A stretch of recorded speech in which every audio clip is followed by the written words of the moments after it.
Kenapa kita perlu berfokus pada peningkatan kualitas? Jawabannya adalah karena ya ini sudah saatnya. Kita sudah sangat berhasil dalam memberikan akses, dalam memastikan bahwa semua anak Indonesia memiliki akses pada paling tidak pendidikan dasar. Ya, pendidikan dasar itu sudah sangat merata aksesnya. Untuk pendidikan menengah kita sudah jauh melampaui 10-20 tahun yang lalu. Pendidikan menengah angkanya di sekitar 80-85%. Itu sudah mungkin 3 atau 4 kali lipat dibandingkan 10-20 tahun yang lalu. Nah, tapi yang kita belum berhasil adalah memberikan pengalaman yang berkualitas tadi. Jadi kalau kita lihat indikator atau data yang kita miliki sejak tahun 2000 di skor PISA, anak-anak kita sebagian besar itu belum bisa membaca atau memahami bacaan dengan baik. Membaca pasti bisa, membaca secara mekanis, membaca dalam arti menyuarakan apa yang tertulis. Tetapi memahami dan mengevaluasi bacaan itu masih banyak sekali yang tertinggal. Ya, kalau kita lihat skornya itu antara 10 sampai 400, itu maknanya adalah hanya sekitar 30%, ya, tidak sampai sepertiga, hanya sekitar 30% yang memiliki kemampuan untuk memahami bacaan dengan baik. Yang sebagian besarnya, 70%, masih di bawah kompetensi minimal. Hal yang sama berlaku untuk literasi matematika maupun literasi ilmu pengetahuan alam, literasi sains. Jadi ini sesuatu yang sudah saatnya kita beri perhatian lebih serius, ya, pengembangan literasi dasar, pengembangan kemampuan berpikir, kompetensi dasar seperti ini. Kita juga harus lebih serius dalam menutup kesenjangan, dan ini kesenjangan sekali lagi bukan sekedar kesenjangan akses, tetapi kesenjangan kualitas. Kalau kita lihat, kita bandingkan data yang sama ini tadi ya, tetapi kita pecah menjadi kelompok sosial ekonomi atas dan kelompok sosial ekonomi bawah. Yang garis oranye itu mencerminkan 25% siswa paling kaya secara sosial ekonomi. Sedangkan yang garis biru mencerminkan 25% terbawah secara sosial ekonomi. Kelihatan sekali bahwa ada kesenjangan yang cukup lebar, sekitar 40-50 poin antara kedua kelompok. 40-50 poin itu setara dengan sekitar 1,5 sampai 2 tahun pembelajaran. Jadi ibaratnya kalau ada 2 anak yang usianya sama, yang berada di kelas yang sama, sama-sama kelas 10 atau kelas 11, tapi mereka berasal dari keluarga yang mampu secara sosial ekonomi versus tidak mampu, maka 2 anak ini kemungkinan secara rata-rata itu memiliki kesenjangan atau berbeda tingkat kemampuan membaca dan matematikanya itu terpaut hampir 2 tahun pembelajaran. Ini kan signifikan dan tinggi sekali. Dan sayangnya kita juga belum berhasil menutup kesenjangan itu dari tahun ke tahun. Bahkan di tahun 2018 kesenjangannya tampak semakin melebar. Nah, dengan adanya pandemi COVID, problem atau krisis belajar tadi itu tentu tidak menjadi semakin baik ya, itu justru sebaliknya, pandemi itu memperparah krisis belajar yang sudah kita alami. Tapi poin saya di sini adalah sesungguhnya pandemi bukan penyebab dari krisis belajar. Krisis belajar itu sudah kita alami sejak lama, dan itu semakin perlu kita beri perhatian lebih karena pandemi memperparah krisis belajar tadi. Jadi data yang kita miliki kalau kita bandingkan 1 tahun belajar sebelum pandemi dan 1 tahun belajar setelah pandemi, itu ada pengurangan sekitar 5-6 bulan pembelajaran. Jadi pembelajaran masih ada dampaknya pada anak-anak. Ya. Jadi dalam situasi sulit pun kita sebagai pendidik, sebagai guru itu berhasil meningkatkan kemampuan anak, tapi peningkatannya tidak seefektif dibandingkan dengan sebelum pandemi. Dan bisa dibayangkan bahwa efek dari pandemi itu lebih parah pada anak-anak yang berasal dari keluarga kelas menengah bawah. Jadi kalau di rumah gadget saja gantian dengan adik atau kakaknya atau orang tuanya, meja belajar saja tidak ada gitu ya, ruangan khusus tidak punya, tentu saja pembelajarannya akan sulit sekali untuk menjadi efektif. Nah, jadi sekali lagi kurikulum merdeka itu adalah bagian dari upaya Kemendikbudristek untuk mengatasi krisis belajar tadi.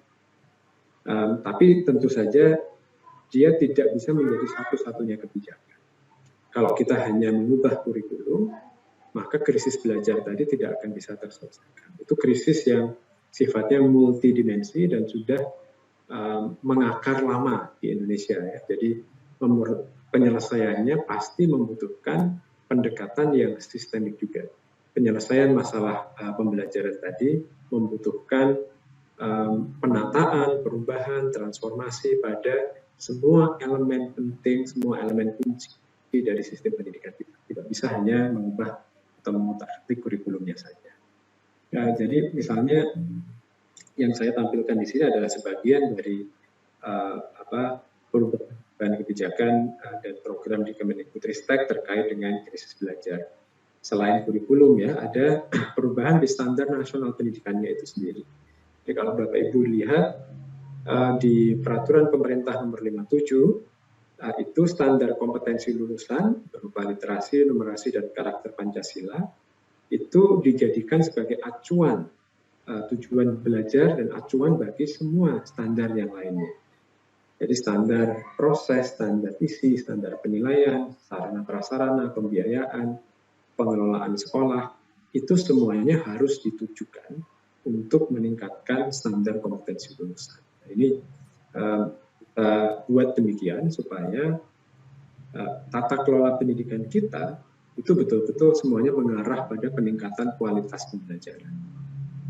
Dan karena standar ini menjadi acuan bagi semua kurikulum, ya, kurikulum 2013 pun harus mengacu pada standar ini. Sekolah-sekolah yang menerapkan kurikulum yang lama pun juga harus mengacu pada standar ini. Karena itu terlepas dari kurikulum yang sebenarnya orientasi pada peningkatan mutu pembelajaran itu harus menjadi tujuan dari semua satuan pendidikan, bukan hanya satuan pendidikan yang melaksanakan kurikulum merdeka. Nah, kurikulum merdeka itu kita padukan dengan asesmen nasional. Jadi gagasan yang sama itu melandasi sistem evaluasi pendidikan kita, yaitu asesmen nasional. Kalau Bapak Ibu perhatikan, asesmen nasional itu tidak lagi mengukur penguasaan siswa terhadap seluruh materi kurikulum. Jadi, itu beda utamanya dengan ujian nasional. Kalau ujian nasional dan ujian sekolah berstandar nasional yang menentukan kelulusan itu, yang diujikan adalah penguasaan konten atau materi kurikulum. Asesmen nasional tidak lagi mengukur penguasaan materi kurikulum. Yang diukur adalah karakter dan kompetensi, terutama kompetensi literasi dan numerasi dasar. Nah, jadi ini sejalan dengan filosofi dan desain dari kurikulum merdeka yang sangat menekankan pada karakter dan kompetensi dan mengurangi kontennya. Jadi kontennya itu justru kita kurangi, justru kita buat supaya guru, Bapak Ibu semuanya tidak dibebani dengan kewajiban untuk menuntaskan materi kurikulum. Karena yang lebih penting adalah penumbuh kembangan anak-anak secara holistik, karakter dan kompetensi mereka. Tentu saja kita juga melengkapi dengan perangkat-perangkat ajar, jadi buku-buku teks, modul, itu kita sediakan melalui platform Merdeka Mengajar. Dan unsur yang paling penting mungkin yang nomor 4 ini, pelatihan atau penguatan kapasitas. Ini rancangan atau pendekatan pelatihan bagi guru dan kepala sekolah yang sekarang kita rancang di Direktorat Jenderal GTK itu tidak lagi fokusnya pada sosialisasi regulasi. Ya, jadi jangan bayangkan pelatihan guru, kan saya yakin Bapak dan Ibu semua sudah banyak yang sudah mencicipi gitu ya, yang sudah mengalami juga. Pelatihan gurunya jangan dibayangkan berfokus pada regulasi, tetapi fokusnya adalah pada filosofi dan cara berpikir atau mindset tentang pembelajaran. Jadi ini relevan untuk semua guru, tidak hanya guru-guru di sekolah yang menerapkan kurikulum merdeka. Pelatihan kepala sekolah atau calon kepala sekolah pun, guru penggerak, itu juga menyiapkan guru sebagai pemimpin pembelajaran, bukan sekedar manajer, bukan sekedar administrator di sekolah saja. Terakhir, kita juga memiliki serangkaian program untuk mendampingi Pemda. Jadi kalau Bapak Ibu sempat mengikuti launching rapor pendidikan oleh Mas Menteri beberapa saat yang lalu, itu adalah instrumen utama Kemendikbudristek untuk memberi umpan balik kepada Pemda, mengukur kinerja Pemda berdasarkan orientasi yang sama, orientasi pada karakter literasi numerasi yang dimiliki oleh peserta didik. Jadi Pemda tidak lagi diukur kinerjanya sekedar berdasarkan serapan anggaran atau kepatuhan administratif, tetapi ukuran utama mereka justru adalah pada peningkatan kualitas pembelajaran. Pemda yang berhasil adalah Pemda di mana jumlah anak yang menguasai literasi dasar dan numerasi dasar dari tahun ke tahun itu semakin meningkat. Persentase yang menunjukkan kompetensi dasar itu harus meningkat. Pemda yang berhasil adalah juga Pemda yang dari tahun ke tahun menunjukkan adanya pengurangan kesenjangan. Jadi perbedaan skor literasi numerasi antar kelompok kaya dan miskin itu harus berkurang dari tahun ke tahun perbedaannya. Ya. Perbedaan skor antar sekolah yang unggul dan sekolah yang tertinggal di daerah itu juga harus dari tahun ke tahun semakin kecil. Artinya apa? Artinya Pemda ke depannya itu dalam tanda kutip dipaksa oleh sistem evaluasi kita untuk membantu sekolah-sekolah dan kelompok-kelompok dalam masyarakat yang paling tertinggal, supaya itu tadi kesenjangan yang ada di dalam sistem pendidikan kita itu secara berangsur-angsur menjadi berkurang. Nah, karena itulah kita meluncurkan kurikulum merdeka, ya. Kurikulum merdeka ini satu kebijakan dalam paket kebijakan Merdeka Belajar itu. Kita dalam menerapkannya tidak tergesa-gesa mengganti untuk seluruh sekolah di Indonesia. Tahun ini seperti saya yakin Bapak dan Ibu sudah mengetahui juga, karena sudah ada 60.000 lebih satuan pendidikan yang mendaftar. Ya. Kita memberi pilihan pada satuan pendidikan, pada sekolah dan madrasah dan satuan pendidikan lain untuk mengganti kurikulumnya. Jadi kita mengajak Bapak dan Ibu kepala sekolah, Bapak Ibu guru yang ingin melakukan transformasi pembelajaran untuk menggunakan kurikulum merdeka. Nah ini asumsinya adalah memang kurikulum merdeka itu lebih ramah, itu lebih lebih memudahkan guru untuk mengajar sesuai dengan orientasi yang pengembangan karakter dan kompetensi tadi. Karena itu kalau Bapak dan Ibu sepakat dengan orientasi peningkatan kualitas pembelajaran tadi, kurikulum merdeka adalah pilihan yang terbaik. Kurikulum merdeka adalah pilihan yang paling cocok dengan upaya transformasi itu. Bukan berarti menggunakan kurikulum 2013 atau kurikulum darurat tidak bisa dilakukan, gitu ya. Sangat mungkin bisa dilakukan. Tetapi untuk kebanyakan sekolah, kurikulum merdeka itu lebih memudahkan. Kenapa demikian? Ya, karena kurikulum merdeka itu kita rancang memiliki 3 karakteristik. Yang pertama adalah ada waktu khusus untuk pengembangan soft skill dan karakter. Jadi kalau di kurikulum yang sebelumnya tidak ada waktu khusus untuk pembelajaran yang sifatnya memang difokuskan pada pengembangan soft skill dan karakter. Nah, sekarang ada 20-30% jam pelajaran itu dikhususkan bagi pengembangan soft skill dan karakter. Kemudian untuk itu bisa terjadi, jadi supaya guru bisa menyisihkan waktu untuk pengembangan karakter, materi yang diwajibkan dari pusat itu dikurangi. Jadi kita hanya mewajibkan materi-materi yang sifatnya esensial saja. Nah, jadi orientasi pada yang akademik, materi pelajaran akademik itu berkurang karena memang kita dengan sengaja mengurangi muatan wajibnya dari pusat.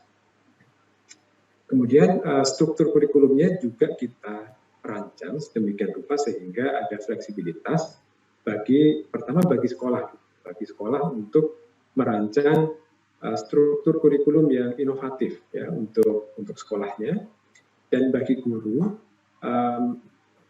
di mana guru itu bisa menyesuaikan metode mengajarnya, menyesuaikan materi dan menyesuaikan kecepatan mengajarnya sesuai dengan kebutuhan siswa yang ada di kelasnya. Nah, ini kita lakukan dengan sengaja untuk mendorong guru lebih memperhatikan proses, lebih memperhatikan kebutuhan belajar siswa dibandingkan dengan kewajiban untuk menuntaskan materi kurikulum. Nah, ini contoh dari pengurangan materinya. Ini salah satu ciri khas dari kurikulum Merdeka adalah materinya yang kita kurangi secara dramatis. Ini contoh dari mata pelajaran Bahasa Indonesia kelas 1 dan 2 SD.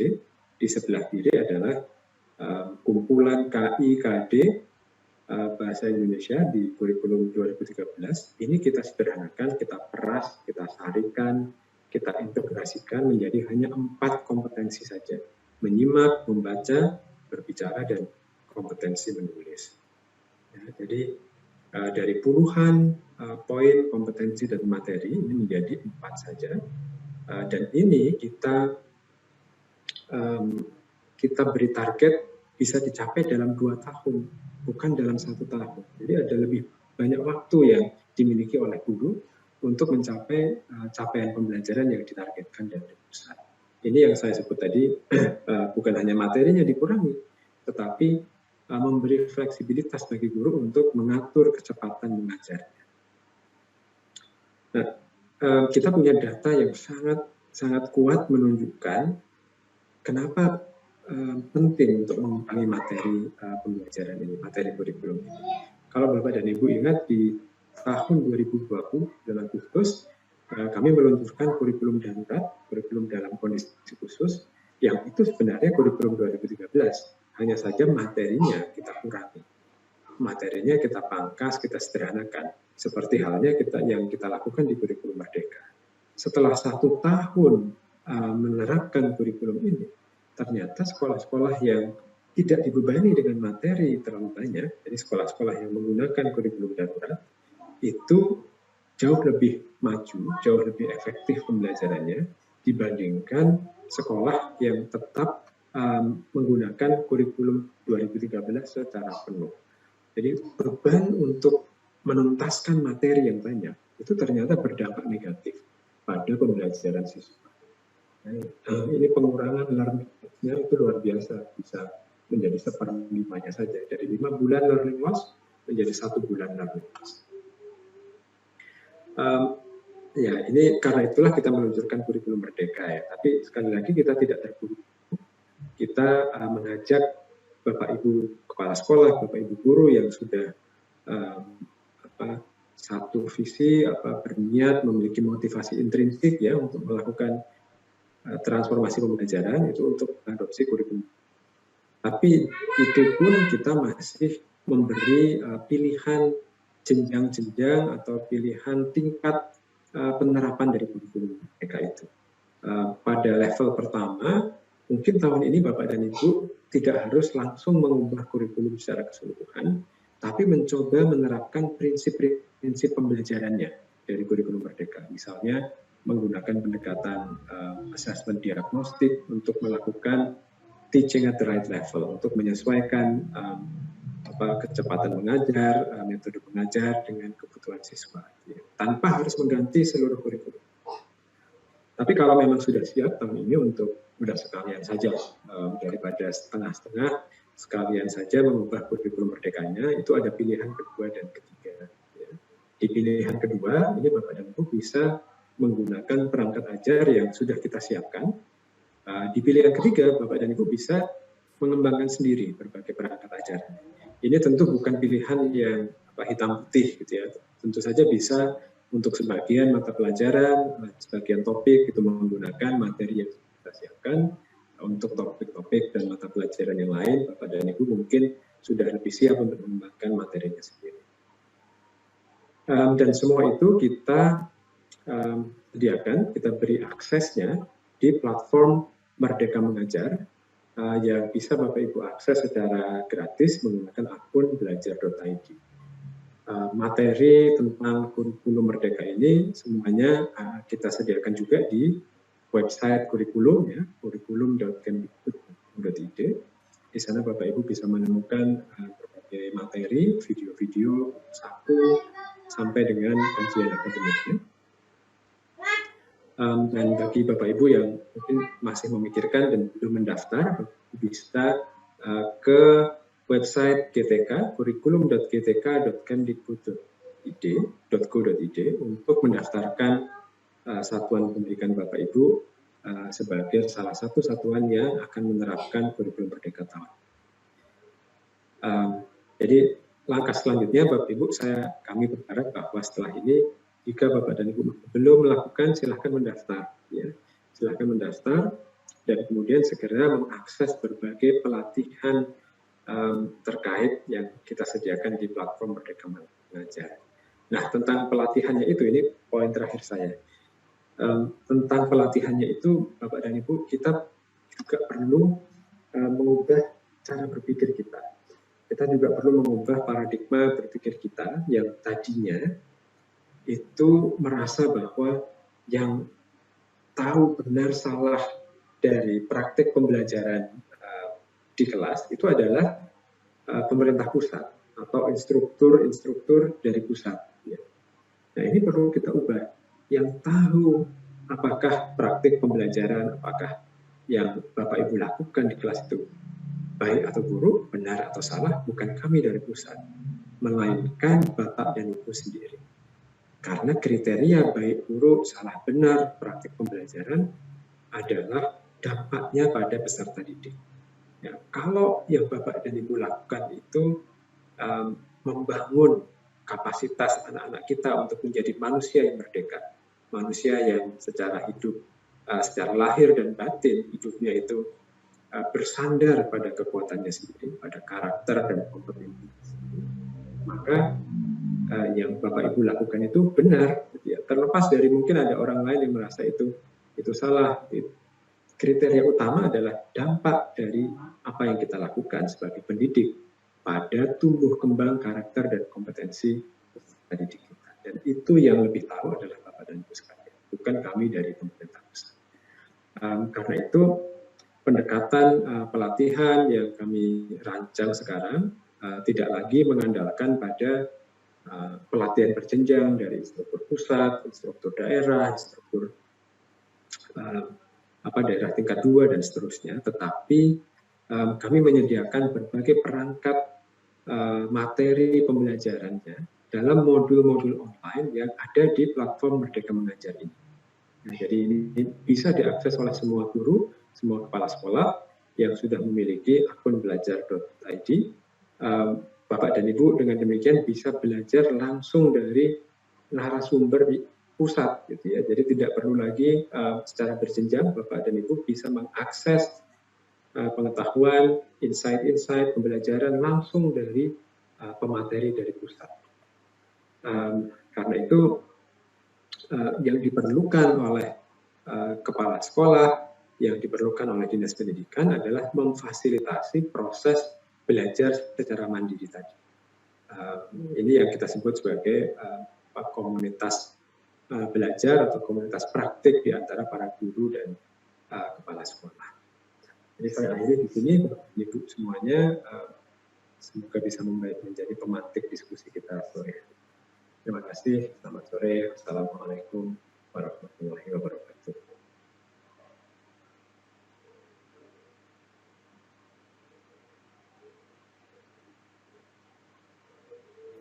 Dalam rangka menjawab krisis pembelajaran karena meningkatnya kesenjangan pembelajaran antar wilayah dan antar kelompok sosial ekonomi, serta hilangnya pembelajaran atau learning loss akibat pandemi COVID-19, Kementerian Pendidikan, Kebudayaan, Riset, dan Teknologi meluncurkan kurikulum Merdeka dan platform Merdeka Mengajar pada Jumat 11 Februari 2022.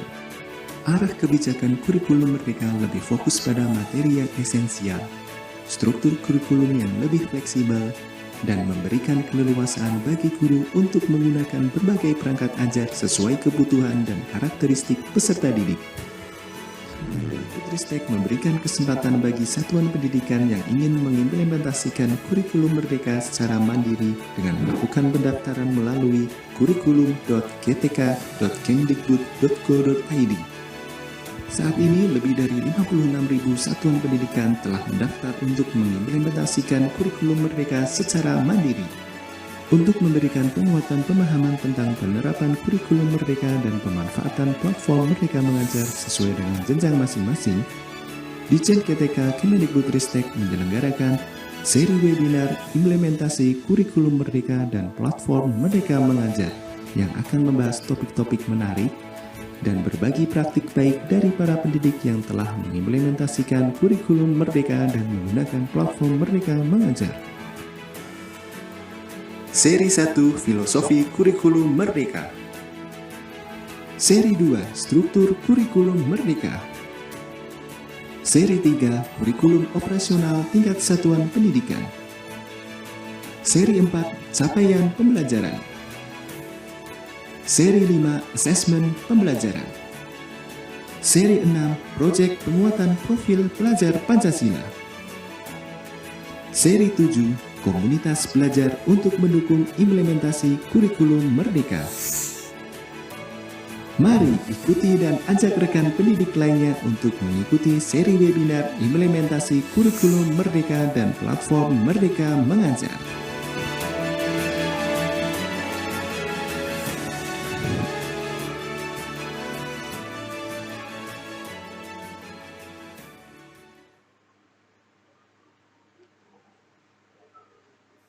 Telah kita simak bersama informasi terkait dengan webinar seri. Terima kasih juga kepada Bapak Anindito Aditomo PhD atas penguatan terhadap kebijakan Merdeka Belajar dan latar belakang penyusunan kurikulum Merdeka. Bapak Ibu, sahabat KPK, kita kembali kepada kuesioner Mentimeter kita. Silakan bagi yang belum mengisi, membuka tautan http://kemdikbud.go.id. Nah, di sana kita sudah dapat melihat pertanyaan, capaian pembelajaran di kurikulum Merdeka diatur per tahun, per fase, per semester. 1.500 peserta di sini sudah menjawab per fase. Kemudian ada 628 peserta yang menjawab per tahun, dan 417 peserta yang menjawab per semester. Angka terus naik untuk jawaban per fase, dan jawabannya adalah per fase, Bapak Ibu semua. Capaian pembelajaran di kurikulum Merdeka.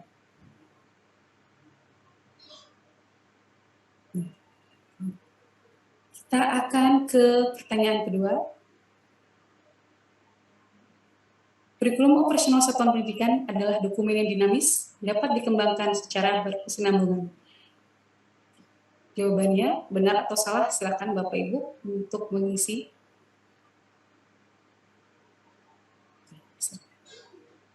Ya, kita lihat di sini 94%, 97% menjawab benar. Kemudian salah ada sekitar mulai dari 8% sampai 5%. Ya. Hampir 100% ya Bapak Ibu menjawab benar. Dan memang jawabannya adalah benar. Kurikulum operasional satuan pendidikan merupakan dokumen yang dinamis, dapat dikembangkan secara berkesinambungan. Baik Bapak Ibu semua, terima kasih untuk partisipasinya mengisi Mentimeter kami. Selanjutnya, untuk informasi yang lebih detail lagi, kita sudah mendapatkan 3 narasumber di tengah-tengah kita pada siang hari ini. Narasumber pertama adalah Bapak Dr. Yogi Anggraina, MSc. Beliau merupakan koordinator substansi kurikulum Pusat Kurikulum dan Pembelajaran Badan Standar Kurikulum dan Asesmen Pendidikan Kemendikbudristek. Selamat siang Bapak Yogi. Selamat siang Bu Kiki. Terima kasih ya sudah hadir. Baik, alhamdulillah. Gimana kabarnya Pak Yogi? Baik, alhamdulillah. Baik, Bapak Yogi ini nanti akan mengutarakan tentang struktur kurikulum merdeka. Bapak Ibu semua, mohon dapat stay tune. Selanjutnya saya akan menyapa narasumber kita yang kedua, Ibu Mega Safira, SIKOM. Selamat siang Ibu Mega. Selamat siang, Vicky. Beliau merupakan tim platform Merdeka Mengajar yang akan berbagi nanti tentang struktur implementasi kurikulum merdeka di platform Merdeka Mengajar. Selanjutnya saya akan menyapa narasumber ketiga kita, Bapak Nasmur MT Tohar, SPD NPD. Selamat siang, Pak. Selamat siang, Mbak Kiki. Pak Tohar ini adalah guru di SMA 7 Makassar, SMA 7 Makassar, di mana SMA 7 Makassar adalah salah satu dari sekolah penggerak yang telah mengimplementasikan kurikulum merdeka. Apa kabarnya Pak Nasmur? Alhamdulillah sehat, Bu. Baik, nanti ditunggu berbagi praktek baiknya ya Pak Nasmur. Ya, siap insya Allah. Baik, para sahabat GTK, selama berlangsungnya diskusi dengan para narasumber, Bapak Ibu diharapkan berpartisipasi aktif dengan memberikan pertanyaan di fitur Q&A yang ada di Zoom. Beberapa pertanyaan akan kami kurasi untuk ditanyakan langsung oleh para narasumber. Dan pertanyaan lainnya akan dijawab oleh para panelis di kolom fitur Q&A. Mohon Bapak Ibu semua dapat terus menyimak hingga akhir acara. Baik, saya akan langsung ke narasumber kita pertama, Bapak Dr. Yogi Anggraina, MSD. Pak Yogi di sini akan membicarakan terkait struktur kurikulum merdeka pada jenjang SD, SMP, SMA, SMK Pendidikan Khusus, Satuan PAUD dan Kesetaraan. Dan beliau merupakan tim kurikulum merdeka, tim penyusun profil pelajar Pancasila, capaian pembelajaran matematika, dan panduan pengembangan kurikulum operasional Satuan Pendidikan. Ya, Pak Yogi, silakan menyapa peserta webinar kita. Baik, terima kasih Mbak Kiki. Assalamualaikum warahmatullahi wabarakatuh. Selamat siang menuju sore Ibu Bapak sekalian. Senang sekali bisa berjumpa dengan Ibu Bapak dalam Zoom meeting dan juga yang mengikuti melalui YouTube. Selamat siang dan semoga untuk 1 atau 2 jam ke depan kita bisa lebih menggali terkait dengan struktur kurikulum pada kurikulum merdeka. Baik Pak Yogi, waktu paparannya kurang lebih 45 menit. Silakan saya akan langsung menyerahkan ke Pak Yogi. Baik Bu Kiki. Assalamualaikum warahmatullahi wabarakatuh. Ibu Bapak yang kami hormati, tadi Pak Kabadan sudah menyampaikan terkait filosofi kebijakan terkait dengan kurikulum merdeka. Slide selanjutnya, kurikulum merdeka ini Ibu Bapak dirancang agar dapat meningkatkan kualitas pembelajaran dan juga dari segi karakter maupun kompetensi dasarnya. Maka terkait dengan hal ini di dalam kurikulumnya, di dalam struktur kurikulumnya kita rancang agar apa yang dilakukan oleh siswa dapat meningkatkan baik dari segi kompetensi dasarnya maupun dari segi karakternya. Slide selanjutnya. Di dalam struktur kurikulum baik untuk pendidikan anak usia dini, pendidikan dasar, dan pendidikan menengah, ini dibagi menjadi 2 kegiatan utama, yaitu pembelajaran intrakurikuler. Kegiatan pembelajaran intrakurikuler ini mengacu kepada capaian pembelajaran dan adanya proyek penguatan profil pelajar Pancasila yang merupakan kegiatan khusus yang ditujukan untuk memperkuat upaya pencapaian profil pelajar Pancasila yang mengacu kepada standar kompetensi lulusan. Jadi untuk intrakurikuler ini mengacunya langsung sebagai tujuan pembelajarannya kepada capaian pembelajaran yang sudah ditetapkan, dan untuk proyek di mana pencapaiannya dia mengacu kepada dimensi, elemen, dan sub-elemen dari profil pelajar Pancasila. Nah, di dalam dimensi dan elemen sub-elemen profil pelajar Pancasila inilah kita ingin lebih memperkuat karakter yang sudah kita elaborasi dari berbagai kompetensi sudah kita elaborasi dari berbagai nilai-nilai karakter terkait dengan dimensi elemen, sub-elemen profil pelajar Pancasila ini.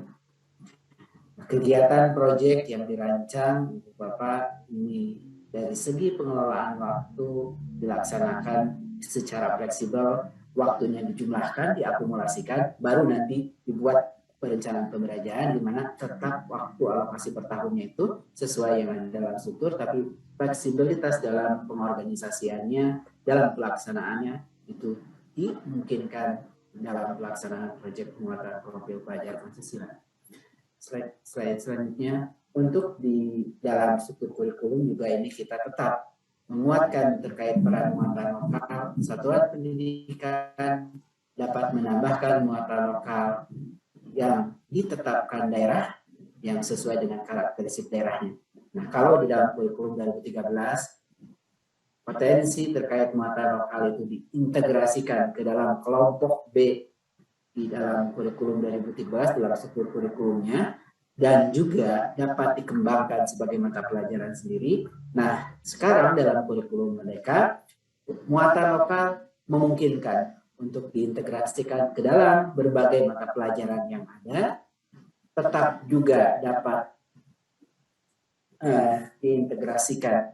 Mohon untuk menambahkan izin dulu.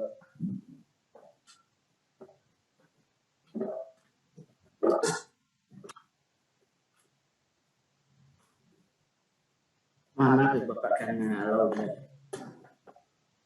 jadi untuk muatan lokal, kalau di dalam kurikulum 2013 itu diintegrasikan ke dalam kelompok B di kelompok mata pelajaran kelompok B dan sebagai mata pelajaran sendiri, maka di kurikulum Merdeka ini dapat diintegrasikan ke dalam berbagai mata pelajaran.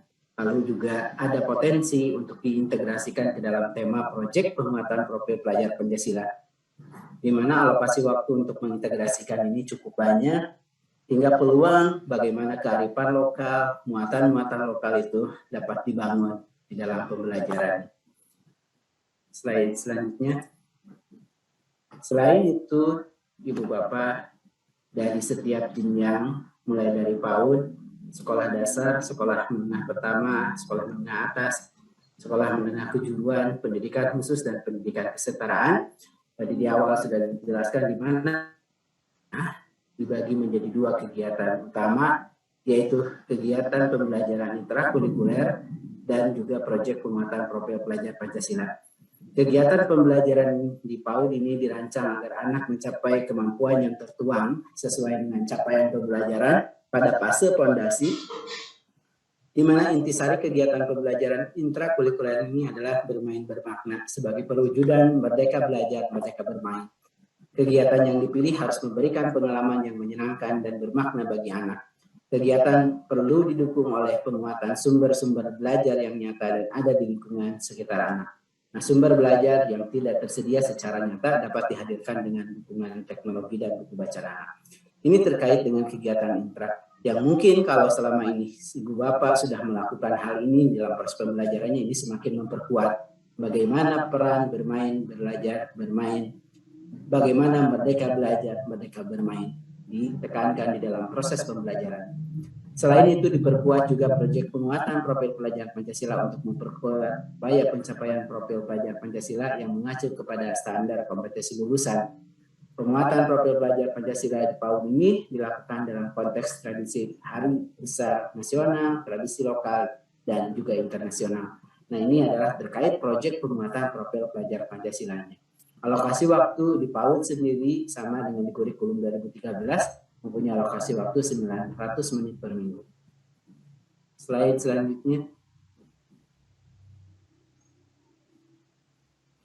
Untuk struktur kurikulum PAUD sendiri, Ibu Bapak, alokasi waktu tadi sama dengan IKA 13, 900 menit per minggu. Pendekatan juga sama dengan IKA 13, yaitu disarankan adalah pendekatan bermain adalah belajar. Mengutamakan menggunakan nilai-nilai lokal dalam pemilihan kegiatan agar bermakna menggunakan sumber belajar. Ini sudah dikatakan sejak K13 dan mungkin kalau dalam pelaksanaannya belum sesuai dengan harapan, semakin kita perkuat bahwa hal ini kita kuatkan, kita tanamkan kembali. Lalu ada pun beberapa perubahannya dengan kurikulum Merdeka adanya terkait dengan proyek penguatan profil pelajar Pancasila yang untuk memperkuat upaya pencapaian profil pelajar Pancasila, lalu juga sebagai tujuan pembelajarannya. Kalau di K13 adalah mengacu kepada kompetensi dasar, maka sekarang mengacu kepada capaian pembelajaran. Dan untuk mencapai capaian pembelajaran, satuan pendidikan memiliki kemerdekaan untuk memilih metode yang dirasa paling sesuai untuk diterapkan. Kegiatan yang dipilih harus memberikan pengalaman yang menyenangkan bagi anak dan bermakna. Nah, peningkatan penggunaan buku bacaan sebagai sumber belajar tidak nyata dalam upaya penguatan literasi dan karakter ini semakin kita perkuat. Slide selanjutnya, untuk di struktur kurikulum sekolah dasar. Nah, ini tadi sudah perkenalkan bagaimana kita memperkenalkan juga terkait capaian pembelajarannya. Adanya fase-fase, mulai dari fase A untuk kelas 1, kelas 2, fase B untuk kelas 3, kelas 4, fase C untuk kelas 5, kelas 6, dan fase D untuk kelas 7, 8, 9, fase F, fase E kelas 10, dan fase F di kelas 12. Nah, fase-fase inilah di Bapak kita tuangkan capaian-capaian yang perlu dikuasainya agar satuan pendidikan, agar para pendidikan cukup waktu dan ruang untuk mengorganisasikan pembelajarannya. Sesuai juga di jenjang-jenjang atasnya, di sekolah dasar, semua kegiatannya dibagi menjadi kedua kegiatan utama, yaitu kegiatan intrakurikuler dan proyek penguatan profil pelajar Pancasila. Proyek ini mempunyai alokasi waktu 20%. Dari beban selama ini, beban belajar selama ini yang 100% dialokasikan untuk kegiatan intra. Nah, sekarang di Bapak kita ambil waktu-waktu yang ada kurang lebih 20% di kegiatan ini dialokasikan untuk penguatan karakter melalui proyek penguatan profil pelajar Pancasila. Di mana pelaksanaan proyek ini dilakukan secara fleksibel. Waktu pelaksanaan, muatan, nah, tempatnya boleh di mana saja, bisa di sekolah, dalam kelas, atau di tempat-tempat pelaksanaan proyek. Waktunya itu juga fleksibel, bisa mungkin dilakukan setiap minggu, bisa dilakukan mungkin di dalam 1 bulan, 1 minggu tertentu, bisa juga mungkin dalam 1 semester dilakukan 1 bulan tertentu, 1 atau 2 bulan tertentu. Nah, pelaksanaannya juga ini Ibu Bapak dilakukan secara fleksibel, dan sebagai tujuan pembelajarannya adalah dimensi-dimensi sub-elemen dari profil pelajar Pancasila, sehingga jelas tujuannya adalah penguatan ke-6 dimensi profil pelajar Pancasila. Secara pengelolaan waktu, proyek dapat dilaksanakan dengan jumlah alokasi waktu ya tadi dari yang ada dari semua mata pelajaran, dan waktunya mesti sama. Di sekolah dasar ini proyek dilakukan setahun 2 kali. Nah, yang perlu kami tekankan bahwa untuk proyek ini, Bapak, karena sebagai tujuan pembelajarannya adalah capaian dari profil pelajar Pancasila dan dimensi elemen dan sub-elemen profil pelajar Pancasila, mulai dari beriman bertakwa kepada Tuhan Yang Maha Esa dan berakhlak mulia, mulai dari mandiri, benar etis, kebinekaan global, kreatif, dan bergotong royong, maka dimensi itulah yang ingin kita perkuat. Jadi, kalaupun memang nantinya belum mampu mengaitkan dengan mata pelajaran, tidak mesti dikaitkan. Kalau sudah mampu, silahkan. Jadi proyek ini dirancang tidak harus mengacu kepada capaian pembelajaran di mata pelajaran. Karena dia yang perlu, tujuan yang perlu dicapainya adalah dimensi-dimensi sesuai dimensi profil pelajar Pancasila. Selanjutnya, Ibu Bapak, untuk di sekolah dasar ini ada beberapa pembaharuan. Pertama, adanya mata pelajaran pendidikan Pancasila yang mungkin posisinya ini memperkuat sebelumnya pendidikan kewarganegaraan Pancasila, sekarang menjadi pendidikan Pancasila. Lalu ada juga mata pelajaran bahasa Inggris sekolah dasar sebagai mata pelajaran pilihan. Nah, inilah yang kita perkuat agar siswa nanti pada jenjang selanjutnya, kalau dari sejak awal sudah diperkuat bahasa Inggrisnya, sehingga pada saat jenjang selanjutnya tidak ketinggalan dan mudah lebih beradaptasi. Sehingga kita pada saat ini sebagai transisi, bahasa Inggris didorong sebagai mata pelajaran pilihan yang untuk mengajarnya, jika guru kelasnya mampu menguasai bahasa Inggris, punya kompetensi bahasa Inggris, silakan diajarkan oleh guru yang mempunyai kemampuan bahasa Inggris. Karena di sekolah dasar kita ketahui merupakan guru kelas. Namun kalau misalkan guru kelasnya belum mampu menguasai, mungkin didorong disediakan guru yang mempunyai latar belakang bahasa Inggris. Ataupun jika itu mungkin tidak memungkinkan, kalaupun di sekolahnya ada terkait dengan lagi program Kampus Merdeka, yang mungkin bisa juga diajarkan oleh mahasiswa yang menggunakan magang Kampus Merdeka ini untuk mengajarkan bahasa Inggris.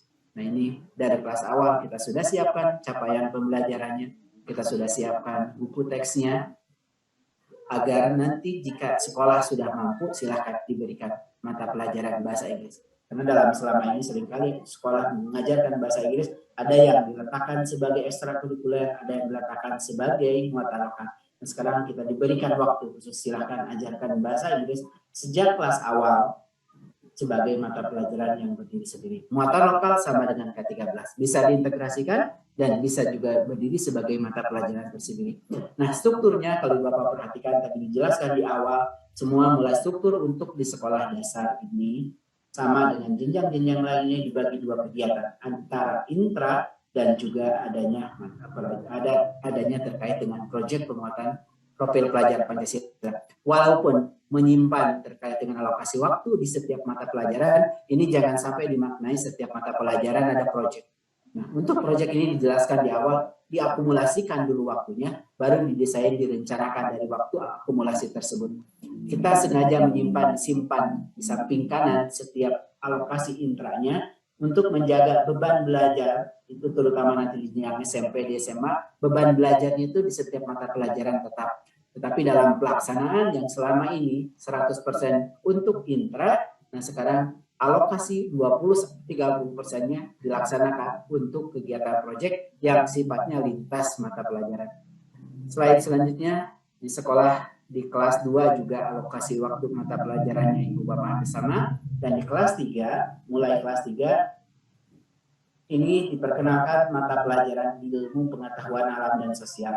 Kalau sebelumnya ilmu pengetahuan alam dan ilmu pengetahuan sosial mulai kelas 4 itu berdiri sebagai mata pelajaran masing-masing. Nah, sekarang Ibu Bapak ilmu pengetahuan alam dan sosial ini menjadi satu mata pelajaran di mana kita ingin membangun ilmu pengetahuan secara utuh. Di sekolah dasar, ilmu pengetahuan alam dan sosial digabung sebagai ilmu pengetahuan alam dan sosial. Mulai ke SMP, mulai dipisah ilmu pengetahuan alam dan ilmu pengetahuan sosial. Dan makin atas lagi ilmu pengetahuan alam dipecah lagi menjadi fisika, kimia, biologi. Ilmu pengetahuan sosial dipecah lagi ekonomi, sosiologi, geografi, dan antropologi. Sehingga dari makin atas makin mengerucut. Nah, inilah yang ingin kita bangun. Nah, ini kebaruannya di SD ini. Di kelas 3 mulai ada mata pelajaran pengetahuan alam dan sosial yang merupakan gabungan dari ilmu pengetahuan alam dan ilmu pengetahuan sosial. Bahasa Inggris sama mulai dari kelas 1 sampai kelas 6. Muatan lokal sama mulai kelas 1 dan sampai kelas 6. Jadi kita tetap terkait muatan lokal memperkuat bagaimana kearifan lokal itu dibangun melalui mata pelajaran muatan lokal. Selain itu juga bisa dibangun melalui proyek penguatan profil pelajar Pancasila. Strukturnya bila antara intra dan kurikuler. Slide selanjutnya, dan ini di SMA juga, di kelas 6 juga sama, dari segi struktur dengan kelas 3 tadi. Cuma untuk alokasi waktu minggu efektif, kalau di kelas 1, 2, 3, 4, 5 itu, minggu efektif dalam setahun itu 36 minggu. Nah, untuk di SMA, untuk yang di SMP, di SD di kelas 6, slide selanjutnya, di SD kelas 6 itu alokasi waktunya 32 minggu. Slide selanjutnya. Nah, untuk struktur kurikulum di SMP, Ibu Bapak sama juga dengan di sekolah dasar, ada kegiatan intrakurikuler, ada proyek penguatan profil pelajar Pancasila. Alokasinya kalau di SD ini 20% kurang lebih, di SMP 25%, di SMA mulai 30%. Jadi alokasi bagaimana kegiatan proyek itu dilakukannya yang sama ya, dilakukan secara fleksibel, baik secara muatan maupun waktu pelaksanaan. Secara muatan, proyek penguatan harus mengacu pada capaian profil pelajar Pancasila sesuai dengan fase peserta didik dan tidak harus dikaitkan dengan capaian pembelajaran. Sama untuk di SD, SMP maupun di SMA. Nah, kebaharuan di SMP, slide selanjutnya, adanya mata pelajaran informatika. Kalau di kurikulum 2013, sejak tahun 2018, informatika ini menjadi mata pelajaran pilihan. Slide selanjutnya. Maka pada saat ini posisinya informatika sebagai mata pelajaran wajib. Jadi pembaruannya untuk di SMP adanya satu mata pelajaran Pancasila menggantikan posisi mata pelajaran PPKN. Lalu yang kedua adalah mata pelajaran Pancasila mata pelajaran informatika yang sebelumnya mata pelajaran pilihan sekarang menjadi mata pelajaran wajib yang dapat diajarkan oleh guru yang mempunyai latar belakang informatika, juga diajarkan oleh guru yang mempunyai latar belakang IPA. Ini untuk di SMP. Jadi di SMP ini selain pengorganisasian yang membedakan antara intra dan proyek, juga kebaharuannya adalah terkait dengan mata pelajaran informatika yang menjadi mata pelajaran wajib. Jadi di SMP ini tidak terlalu banyak berubah. Selain itu juga seni dan prakarya. Prakarya kalau di K13 itu mata pelajaran pilihan bersanding dengan informatika. Nah sekarang prakarya bersanding dengan mata pelajaran seni. Seninya pun siswa mengambil salah satu jenis seni tergantung yang diminati dan tergantung juga ketersediaan SDM yang tersedia. Jadi siswa fokus kalau memang tertarik di seni, ada guru seni, fokus ke ngambil seni musik saja. Kalau gurunya adanya latar belakang seni rupa, siswanya pun lebih nyaman seni rupa, silahkan mengambil seni rupa. Jadi mengambil fokus kepada salah satu seni. Nah, untuk alokasi waktu di kelas 7, kelas 8, ini minggu efektifnya 36 minggu. Selanjutnya di kelas 9 itu alokasi waktunya itu kurang lebih 32 minggu. Slide selanjutnya. Untuk di SMA, Ibu Bapak, sama dengan di SMP selanjutnya. Di SMA ini fasenya terbagi menjadi dua, yaitu fase E dan di fase F, di mana untuk fase E ini ada 1 tahun ya, dan untuk di fase F itu 2 tahun. Jadi untuk fase itu sebenarnya direncanakan awal tiap 2 tahun, namun kita ketahui di SMP itu kan belum tentu seluruh siswa SMP itu melanjutkan, sehingga di SMP itu kita tarik ke kelas 9, dan di fase E ini sesuai rencana di fase E-nya di kelas 10 dan di fase F di kelas 12. Untuk struktur sama ada kegiatan intra dan proyek yang kurang lebih alokasi waktunya 30%. Nah, Ibu Bapak, nanti di SMP ini di kelas 10 siswa akan mengambil mata pelajaran yang sama. Jadi perubahannya yang mungkin agak banyak itu di kurikulum, di struktur kurikulum SMA. Kalau di kurikulum 2013, sejak kelas 10 siswa akan diarahkan terhadap minat-minat tertentu, minat IPA, minat IPS, minat bahasa. Nah sekarang Ibu Bapak, siswa di kelas 10 akan mempelajari dulu mata pelajaran yang sama, baru nanti di kelas 11 akan diarahkan mengambil pilihan-pilihan mata pelajaran. Slide selanjutnya. Ini bisa diperhatikan Ibu Bapak, kalau di kelas E tadi siswa mengambil mata pelajaran minat semuanya. Nanti mulai di kelas F, di fase E, siswa akan mengambil di kelompok umumnya itu sama, di kelompok mata pelajaran umumnya sama.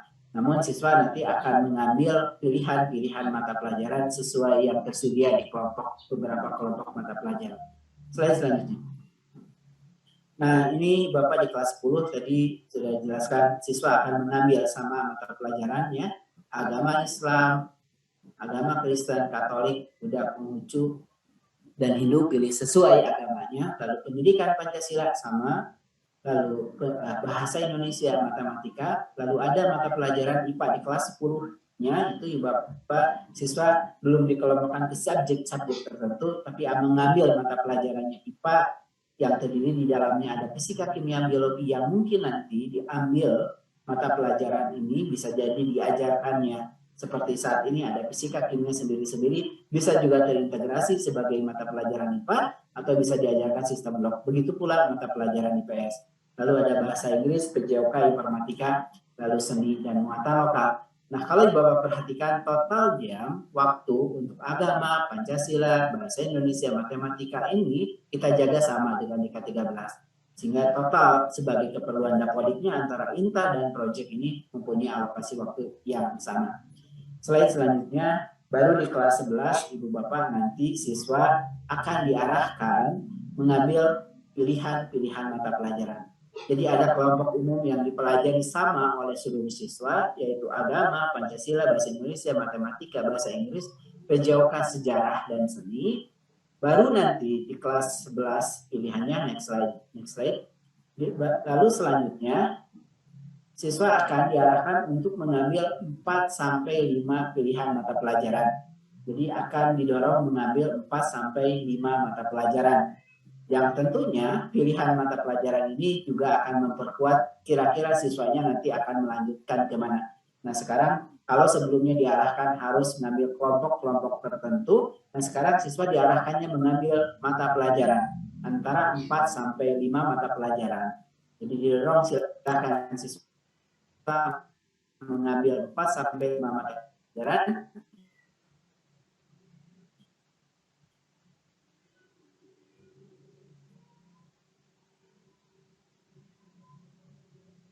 Dan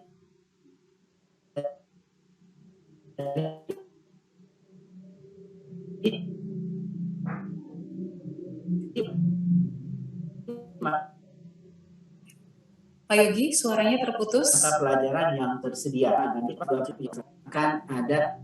Oh ya, sekarang udah bagus. Sudah Pak, silakan dilanjutkan.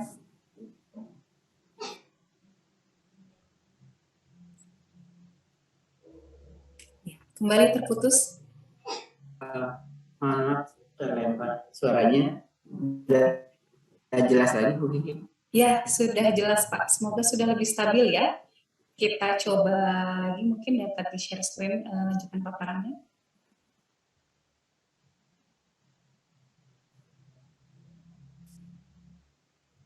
Sepertinya belum stabil sinyal dari Bapak Yogi. Mohon maaf sebelumnya para sahabat GTK. Ini sambil menunggu Bapak Yogi, mohon dapat kembali mengisi pertanyaan di fitur Q&A, terutama terkait struktur. Mbak Kiki sudah jelas lagi suaranya? Ya, sekarang sudah lebih jelas Pak Yogi. Kita coba share screen lagi. Seperti. Mungkin izin saya, sepertinya lebih ini saya share screen saja ya. Izin lanjutkan ya. Baik, silakan Pak. Ya, saya lanjutkan Ibu Bapak. Untuk di kelas 12 itu sama dengan yang di kelas 11, jadi melanjutkan mata pelajarannya yang ada di kelas 11 bahwa nanti siswa akan didorong untuk mengambil mata pelajaran kelompok umum dan juga didorong untuk mata pelajaran pilihan, mengambil 4-5 mata pelajaran pilihan, dan tentunya ini sebagai dasar nanti siswa akan melanjutkan juga perguruan tingginya kemana. Nah ini pilihan-pilihannya. Kita buka juga ruang kelompok pilihan untuk kelompok pilihan vokasi yang mungkin kan nanti dikembangkan sesuai kebutuhan dari peserta didik juga.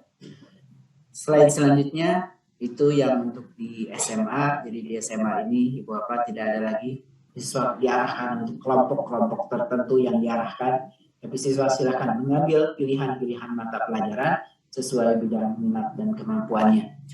Lalu untuk di pendidikan khusus, nah di pendidikan khusus juga ini Bapak hampir sama dengan yang mohon maaf di SMK. Di SMK dulu.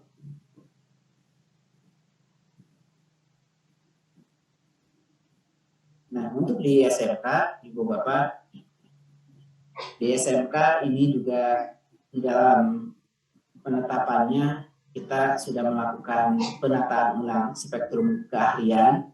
Saat ini sudah ditetapkan spektrum keahliannya ada 10 bidang keahlian dan diturunkan ke dalam 50 program keahlian. Dan kita juga sudah menetapkan konsentrasi keahliannya. Jadi ada penataan spektrum keahlian disesuaikan dengan kebutuhan saat ini. Dan saat ini pun untuk struktur kurikulumnya sudah kita siapkan juga untuk konsentrasi keahlian yang diselenggarakan untuk 3 tahun dan juga yang diselenggarakan untuk yang 4 tahun. Jadi nanti ada spektrum keahlian untuk bidang dan program keahlian yang ditetapkan di dalam Kepmennya, dan turunannya terkait dengan konsentrasi keahlian sudah kita tuangkan di dalam keputusan kepala badan standar kurikulum dan asesmen. Slide selanjutnya. Pak Yogi, mohon izin mengingatkan waktu 15 menit lagi ya Pak. Baik, terima kasih. Untuk struktur kurikulum SMK ini sama Ibu Bapak, ada intra dan ada proyek. Slide selanjutnya, di mana di dalam struktur kurikulum SMK ini ada kelompok mata pelajaran umum dari sejak kelas 10 dan ada kelompok mata pelajaran kejuruan. Kelompok mata pelajaran umum ini kompetensinya sama dengan SMA. Jadi agama, Pancasila, bahasa Indonesia, PJO, sejarah, seni, dan muatan lokal ini capaian pembelajarannya itu sama dengan SMA. Baru nanti ada kelompok kejuruan. Selanjutnya di kelas 10 ada beberapa mata pelajaran dari kelompok kejuruan, yaitu mulai dari matematika, bahasa Inggris. Nah ini matematika, bahasa Inggris ini kita simpan di kelompok kejuruan agar nanti dalam pembelajarannya dikontekskan sesuai juga dengan program-program keahliannya. Jadi yang mungkin pariwisata, konteks matematika banyak dikaitkan dengan kepariwisataannya. Begitu pula bahasa Inggris pada saat di pariwisata ya mungkin peristilahan, penggunaan kalimat, kata, dan bahasa Inggrisnya bisa disesuaikan dengan konteks kepariwisataannya. Lalu ini seluruh siswa akan mempelajari juga informatika dan proyek ilmu pengetahuan dan sosial, proyek IPAS. Nah, yang nanti kecahasannya untuk di SMK adanya dasar-dasar program keahlian. Nah, ini Bapak untuk di SMK ini yang perlu kami sampaikan. Untuk tahun ajaran 2021 kemarin di SMK Persatuan Bulan sebelumnya masih mengacu kepada Kepmen 476. Mulai tahun ajaran baru untuk SMK ini seluruhnya baik SMK PK maupun yang jalur mandiri akan mengacu ke kurikulum merdeka ini. Ini ada pembaharuan, terutama dasar-dasar program keahlian. Sebelumnya kemarin di SMK PK yang dijalankan tahun 2021 ajaran 2021 ini alokasi waktu untuk dasar-dasar program keahlian itu 6 jam. Sekarang rata-rata 6 jam per minggu.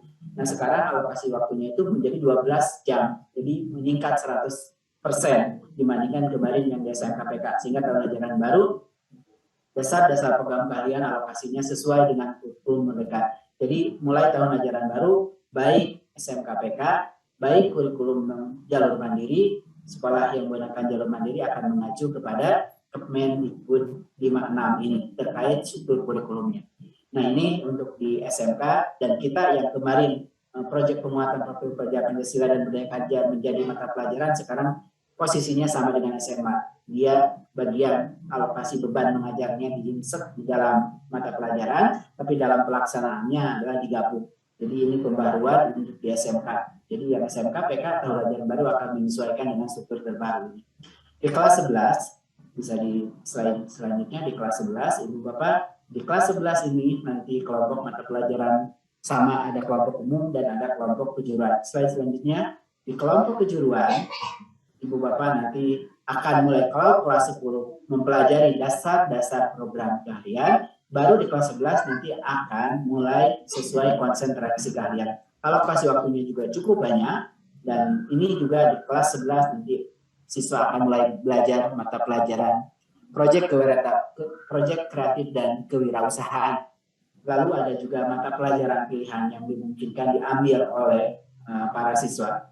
Nah ini konsentrasi keahliannya sudah kita tetapkan, ada 128 konsentrasi keahlian yang dapat diambil oleh siswa, nanti disesuaikan.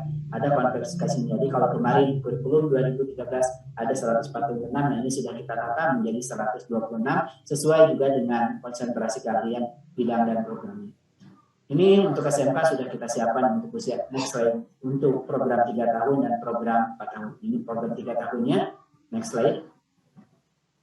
Untuk kelompok umum ini, untuk kelompok kejuruan ini, nah ini alokasi waktunya ada di kelas 12 di SMK ini ada mata pelajaran PKL. Kebaharuannya lagi adalah di SMK ini PKL ini yang dihitung sebagai mata pelajaran dan tentu bisa dihitung sebagai beban mengajar guru yang alokasi waktunya cukup banyak. Next slide. Untuk program 4 tahun kelompok mata pelajaran umumnya ini sama, lalu kelompok kejuruannya slide. Ini ada beberapa yang diperkuat ya, terutama memperkuat bahasa Inggris dan matematika untuk di kelas 12. Next slide. Ini Bapak ya, jadi untuk program 4 tahun nanti akan diperkuat. Untuk kelompok umumnya itu tidak ada ya, tapi yang ada nanti adalah mata pelajaran kelompok kejuruan memperkuat matematika dan bahasa Inggris serta waktu untuk PKL lebih banyak. Dan ada juga kelompok kejuruannya ini alokasinya cukup banyak, ada 1.300 yang usia untuk yang program 4 tahun. Selanjutnya Untuk struktur kurikulum pendidikan khusus ini polanya sama dengan SD, SMP, SMA ya Ibu Bapak. Yang membedakan nanti alokasi waktu, lalu ada penguatan. Nah ini yang perbaharuannya selanjutnya di SDLB. Slide, yaitu penguatannya adanya terkait dengan mata pelajaran program kebutuhan khusus. Ada 5 program kebutuhan khusus, ada yang memang punya hambatan penglihatan, hambatan pendengaran, dan hambatan lainnya sudah kita siapkan sebagai mata pelajaran yang berdiri sendiri. Jadi sekarang diperkuat bagaimana mengoptimalkan siswa untuk belajar melalui mata pelajaran program kebutuhan khusus. Nah, kalau sebelumnya sebagai capaian pembelajaran pendidikan khusus itu dibedakan antara yang punya hambatan intelektual yang tidak mempunyai hambatan intelektual. Nah, sekarang nih Bapak, kalau sebelumnya dibedakan berdasarkan ketunaan, nah sekarang sebagai capaian pembelajaran dibedakan berdasarkan hambatan intelektual dan yang tidak punya hambatan intelektual. Yang tidak punya hambatan intelektual bisa menggunakan capaian yang reguler, yang mempunyai hambatan intelektual disediakan sesuai yang saat ini kami siapkan. Dan kebaharuannya mulai dari SDLB, SMPLB, dan SMLB itu adanya mata pelajaran program kebutuhan khusus. Slide selanjutnya di kelas 2, kelas 3, slide selanjutnya slide selanjutnya di SDLB ya ini sama ada mata pelajaran program kebutuhan khusus. Nama mata pelajarannya hampir sama dengan di SD. Slide selanjutnya, lalu slide selanjutnya, lalu di SMPLB, nah sama ya dari segi struktur ada pembelajaran intra dan proyek. Slide selanjutnya ada mata pelajaran program kebutuhan khusus dan mulai SMP karena kita ketahui ini perlu dikuatkan terkait keterampilannya.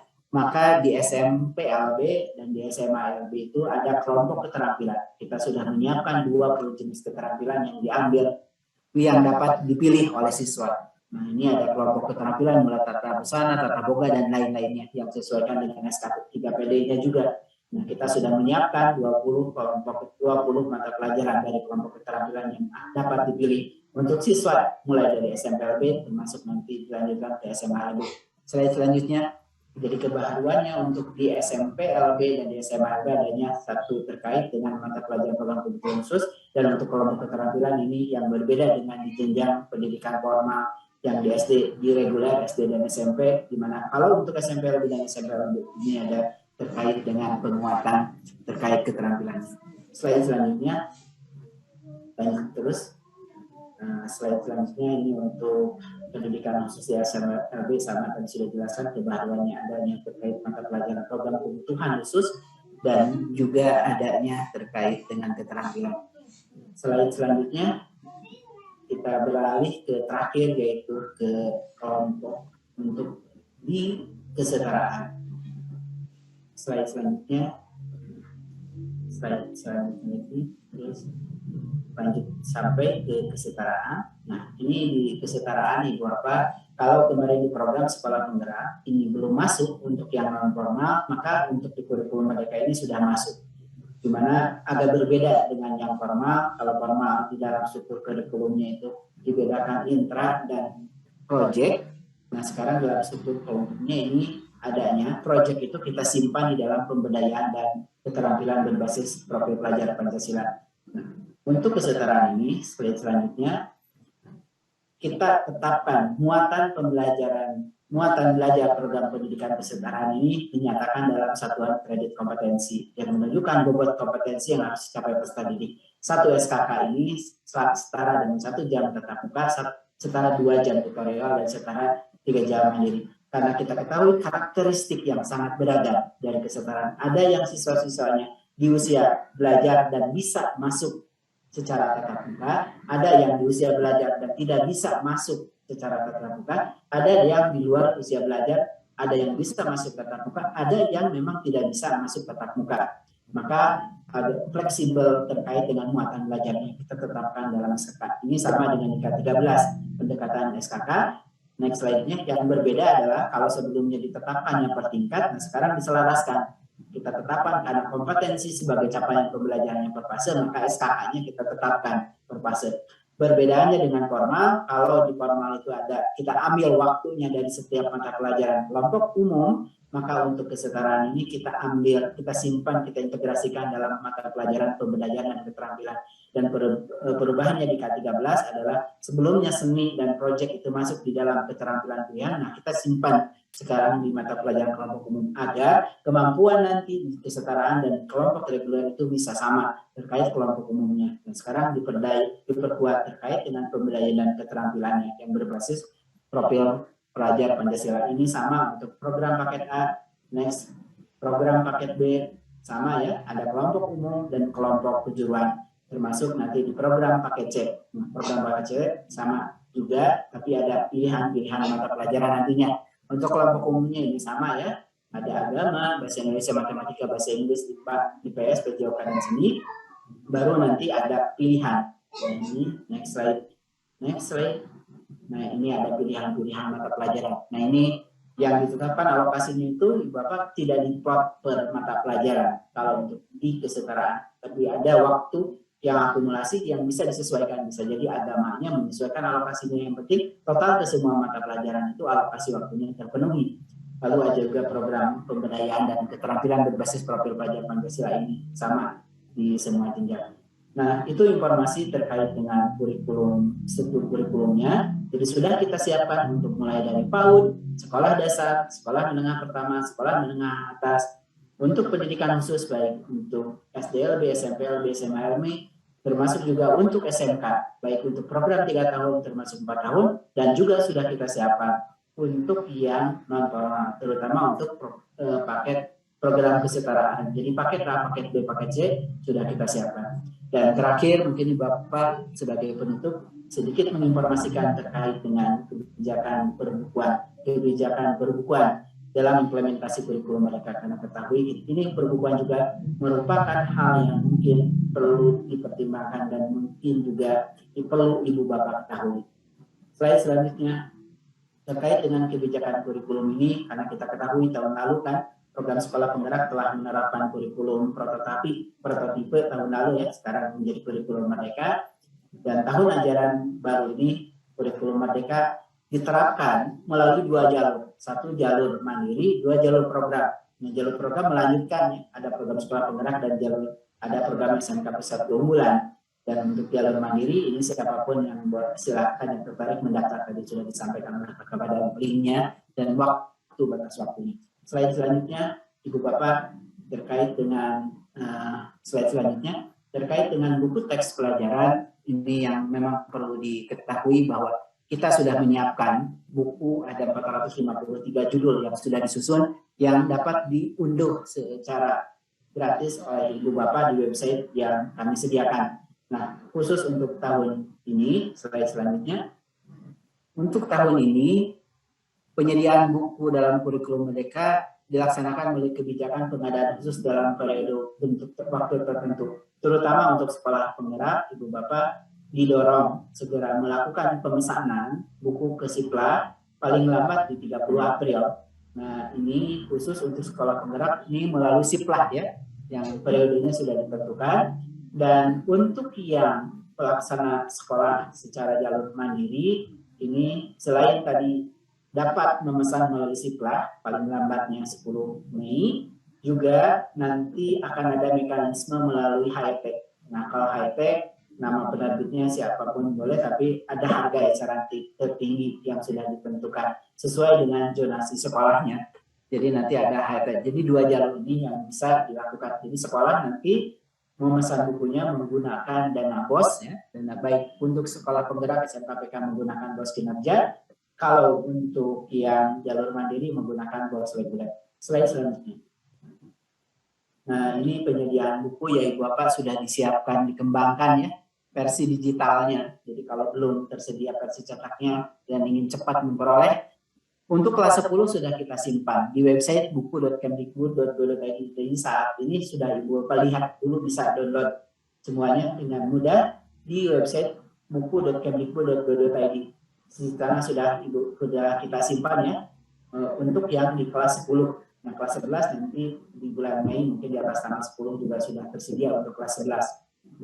Kelas 11. Next slide. Next slide. Nah, ini penyediaan sebelumnya, kembali sebelum. Ini penyediaan buku dalam implementasi kurikulum merdeka. Jadi penyedia mendaftar melalui laman CB, ini penyedia mengisi form ya. menyediakan, menyetujui, menampilkan identitas penyedia dan lain-lain.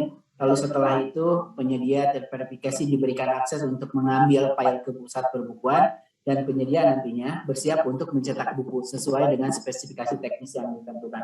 Jadi ini penyediaan kurikulum merdekanya nanti ya, Bapak, untuk bagi penyedia yang akan menggandakan nanti. Tapi kalau untuk soft copy-nya Ibu Bapak saat ini pun terutama di kelas 10 sudah Ibu Bapak bisa peroleh soft copy-nya untuk dipelajari sebagai perencanaan pembelajaran. Slide selanjutnya. Nah, ini penyediaan buku dalam implementasi kurikulum merdeka, mulai dari perencanaan, pemilihan, dan penetapan calon penyedia, lalu pengembangan barang dan jasa.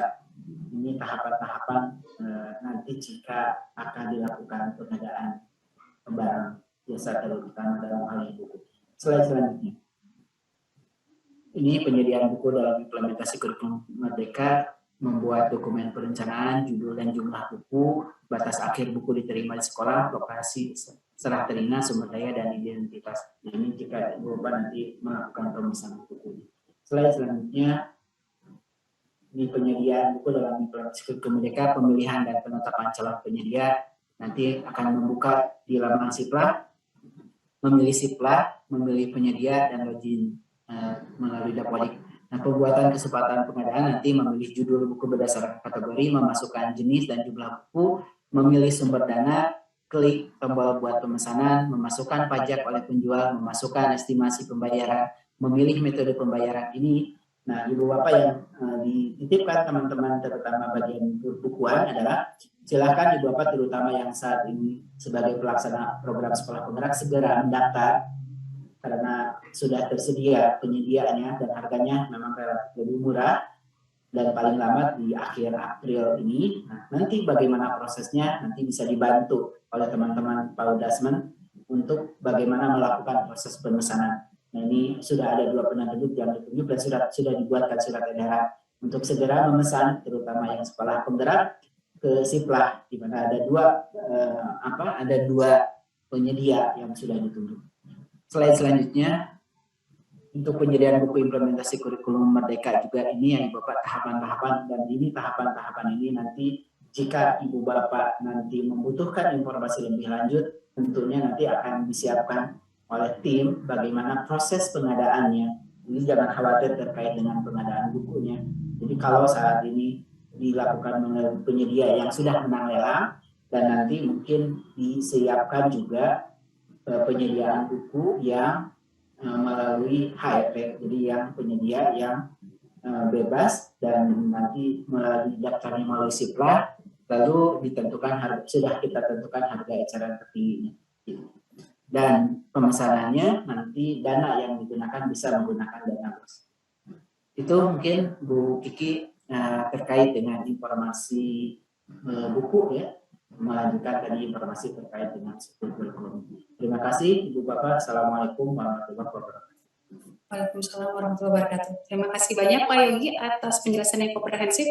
Izin saya memberikan beberapa poin dari penjelasan Pak Yogi, di mana struktur kurikulum merdeka terbagi atas intrakurikuler dan proyek penguatan profil pelajar Pancasila, lalu muatan lokal yang ditentukan oleh pemerintah daerah dan satuan, kemudian menentukan strategi pembelajaran. Di SMP ada penambahan mata informatika, kemudian untuk mata pelajaran prakarya ditambah dengan ada pilihan dalam mata pelajaran seni untuk jenis-jenisnya yang dapat diajarkan. Lalu adanya pilihan mata pelajaran di kelas 11 dan 12, kemudian penyesuaian kelompok mapel kejuruan dengan adanya pembaruan dasar program keahlian. Lalu mapel program kebutuhan khusus yang ada di SLB, serta struktur kurikulum kesetaraan di mana ada mapel kelompok umum dan pemberdayaan serta keterampilan berbasis profil pelajar Pancasila dan penyesuaian SKK yang ditetapkan per fase. Nah, semua informasi ini Bapak Ibu dapat disimak kembali di Kemendikbudristek nomor 56 tahun 2022. Serta tadi penjelasan mengenai penyediaan buku sudah dijelaskan oleh Pak Yogi, gitu ya, silakan nanti pemesanan dapat dilakukan sampai 10 Mei dan akan ada informasi lebih lengkap berikutnya terkait dengan penyediaan buku. Baik, terima kasih banyak sekali lagi Pak Yogi, mohon dapat standby sampai nanti di akhir sesi kita akan melakukan tanya jawab dengan para peserta. Baik, terima kasih Bu Kiki. Terima kasih. Sahabat KTK, berikutnya kita akan berjumpa dengan narasumber kita selanjutnya. Beliau merupakan tenaga ahli teknologi dari Kemendikbudristek, dan ini adalah Ibu Agnia Mega Safira SIKOM. Ya, sebelum kita mendengarkan paparan dari narasumber kita berikutnya, Bapak Ibu harap silakan menyimak video terkait platform Merdeka Belajar. Silakan. Anak-anak, hari ini kita akan mempelajari tentang gerhana matahari. Sinar matahari terhalang oleh bulan, maka mengakibatkan terjadinya gerhana matahari. Anak-anak, masih ada yang belum jelas? Ada yang mau bertanya?